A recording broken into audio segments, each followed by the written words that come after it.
Hello students, myself Dr. Jyoti Shegukar. I welcome you all today in my YouTube channel Dr. Jyoti Shegukar, which is made for the study of engineering chemistry. Now guys, today we are dealing with the experiments related to engineering chemistry. One of the most important experiment is in study as well as in our day-to-day life, which is very important all the times, that is determination of pH. Students, we number of times we determine pH of soil, pH of some industrial effluents, pH of water which we drink. So for that, this pH determination of pH is very important. So today we are going to deal with that experiment. So for this experiment, I will require a digital pH meter, an electrode which is a glass electrode which is with a combined, which is also called as a combined electrode. Then these three different solutions are given. Both are all are unknown solutions of which pH I want to determine. Then one solution with a buffer having its pH 7 and some buffer tablets are there.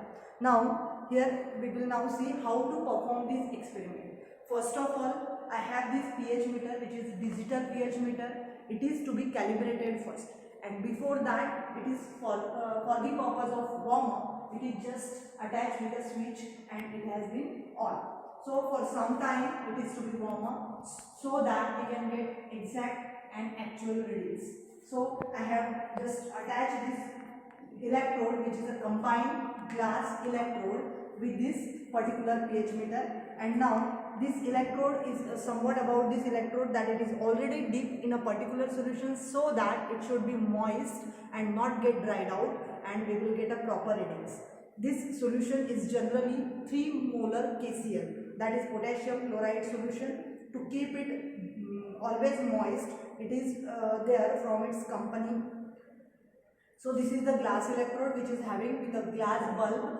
It is combined electrode, means both the silver electrode and glass electrode is always in it. There is one reference electrode of silver chloride or silver is there. So first of all, when I just removed it from this KCl, I will dip it into the distilled water solution. So this is first solution is a distilled water solution. I will not remove it or just keep it in the air anytime because of its dryness. So I have to determine these two different unknown solutions are there of which pH is to be determined. For that, first of all, we have to carry out calibration of this particular digital pH meter. It is having these 4 probes. You can see guys, here we can see the readings. Then second is for temperature. Here we have to fix the temperature, which is a room temperature. Then next knob or probe is a calibration probe.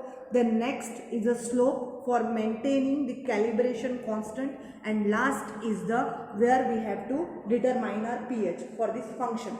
So here there are 3 different points given: pH, MV, that is EMF, as well as standby. So first of all, when we use it, when we start it, this probe will be on standby always. So here we are going to perform now experiment directly. So first of all, I will dip this into the, I have dipped it into the distilled water solution. Now I want to take a readings, and before that I want to make it calibrated. So for that, here there is a buffer tablets. I have buffer tablets of pH 7, and I have made the solution by dipping that buffer tablet, dissolving buffer tablets into distilled water into this particular container. So already this solution is of pH 7. So first of all, I am going to dip this electrode into buffer solution of pH 7 so that I should calibrate this particular pH meter. So for the calibration purpose, I will first of all move this knob on the pH so that I can get a readings of pH. Here you can see, and here at first I will move this particular probe on the room temperature. So where there is a room temperature, today's room temperature, on that I have placed this probe. Then second is calibration probe, and third is the slope, which I can change only for the calibration purpose, and last is the pH. When I will place this particular pointer on pH, I will get a value of pH. Okay. Now here, as soon as I dip this into the solution, I am getting the reading readings for the pH. So here you can see guys, it is nearly 7, which is somewhat fluctuating. So by moving this particular probe of slope, I can adjust this up to 7 so that I should calibrate it. As well as there is one calibration probe that also I can move for getting the exact 7 reading. It is the particular process of calibration. So why it is there? Because we know that in this particular determination of pH, there is a consideration of concentration of H positive ions. So H positive ions, they are very important in terms of the acid or the presence of acidity, which is in terms of pH. So that H positive ion concentrations are there in this electrode already, which is the glass bulb. You can see in that there is already presence of some H positive ions, and that H positive ions are to be managed, or we can say that it is to be tallied with the H positive ion concentration from the buffer or from the whatever solution which we are going to use. So I am going to remove this electrode. Then during removing, any time this electrode, just clean it. So we have to clean it by using a particular soft paper or soft cloth.